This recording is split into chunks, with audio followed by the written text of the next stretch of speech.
Hi guys, I am very angry today. I watched the 7th episode of The Lord of the Rings today, which I wish there was a series after its great movies. All 7 episodes I watched were terrible. For one thing, the series has nothing to do with the book. Let me give a summary of Chapter 7 first. That's what this episode is. Having worked up to a major development in the action in the previous episode, the Eye takes a breather before the season finale to present the Dark Nights of the Soul for all our major characters.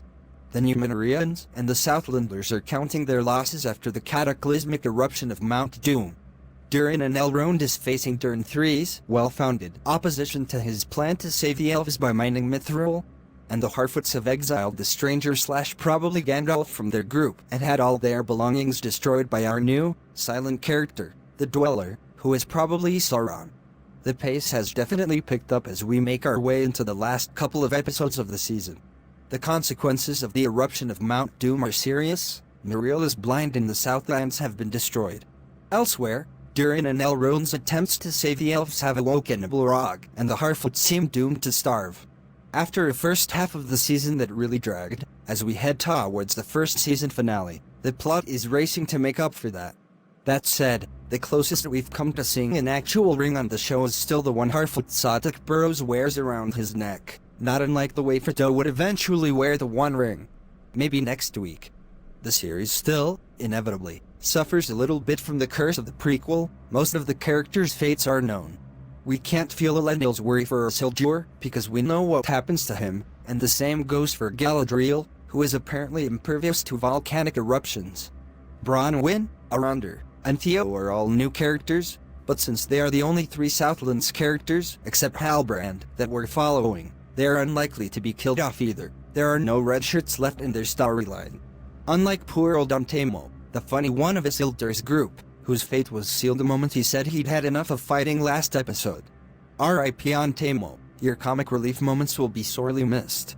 Thank goodness we still have Dis and Durin, who managed to combine humor and seriousness in a more effective way than any other characters on the show.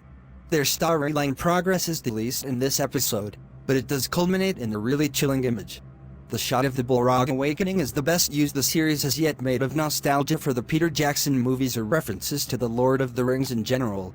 It also works especially well because even if you aren't familiar with the Lord of the Rings, it's a scary image. We have a strong sense from Durin 3 of how risky it is to mine so deep, and we know there might be a Balrog down there from Gil-Galaad's story in episode 5. It's a shame the episode didn't finish on that image. Seeing the phrase "the Southlands fade into Mordor" is a fun idea and nicely done, but we've all known that the Southlands were going to become Mordor for weeks, so it's not quite as exciting as seeing a Balrog stir into action. The Harfoots storyline has a distinct advantage over the others when it comes to the prequel problem, because all those characters are new. We don't know for certain exactly who the stranger is, but even assuming he is a character we'll see again in a later incarnation, all the rest of the Harfoots are unknown in Tolkien's lore, and we genuinely don't know what might happen to any of them, which means anytime any Harfoot is in danger, it's that much more uncertain and exciting for the audience.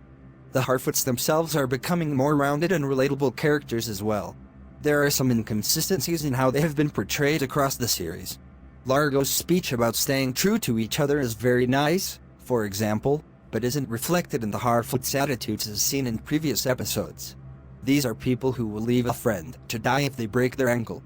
But we see them work towards helping their friends a bit more in this episode, and they also give us our latest Middle-earth twist on a common saying. Largo threatens anyone who would harm a hair on her foot instead of her head, because Harfoots, like hobbits, have hairy feet.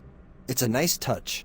Although the big questions are still unanswered, we are starting to get answers to some of the smaller ones, most importantly for book fans. Just what is going on with Galadriel and Celeborn, her husband? In the books, Galadriel and Celeborn are already married at this point, but living separately. In the show, Galadriel seems to believe that Celeborn is dead, describing him as lost and talking about the last time she saw him, when he was going off to war in badly fitting armor. Again, we know he is alive, but the fact that Galadriel thinks he is dead may be significant in Season 2. This episode introduces a new bit of potential speculation as well. Who is Theo? Galadriel gives him an elvish sword. No human characters carrying elvish swords that we haven't already met from Tolkien's lore spring to mind, so perhaps he is an entirely new character. In Tolkien's lore, Isildur had a brother called Anarion who hasn't appeared in the series. It's most likely his role will go to Isildur's newly invented sister Irin, but it's always possible Theo will join Elendil as a sort of adopted son at some point and take on the role instead, though that would make Anarion not a Númenórean, which would be a significant departure from Tolkien's mythology. It's not entirely clear where the season finale is going, but by the end of this Dark Night of the Soul, all the different storylines seem to have clear directions. Dissa has convinced Prince Durin to keep digging for Mithril despite his father's misgivings. Adar and the orcs have transformed the Southlands into a livable home for themselves. The Harfoots are going to find probably Gandalf and warn him about probably Sauron. Galadriel is taking Halbrand off for some elvish medicine. And the Númenóreans are heading home, but they have plans to return, especially as Elendil has had to leave both his favorite horse and his son behind. We're guessing they will find each other next week.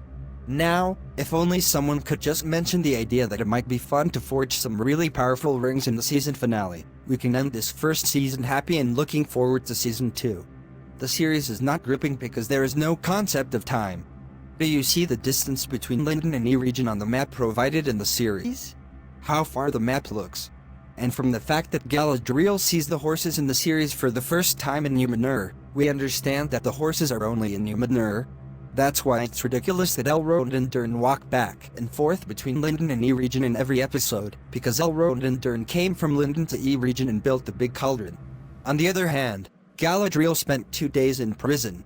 I mean, how could Elrond let Durin go this far in 2 days and have a giant cauldron next to him? The other funny thing is that people fleeing from orcs forget to buy food. This bullshit never ends. We used to get excited when we saw Galadriel in the movie, but they were so ridiculous in this series that we turned away from Galadriel. The show was trash in its first season. The visuals, effects and VFX were fine, but the script is complete garbage. A new director and screenwriter needs to be agreed immediately. Don't forget to subscribe to the channel and turn on notifications. Have a nice day.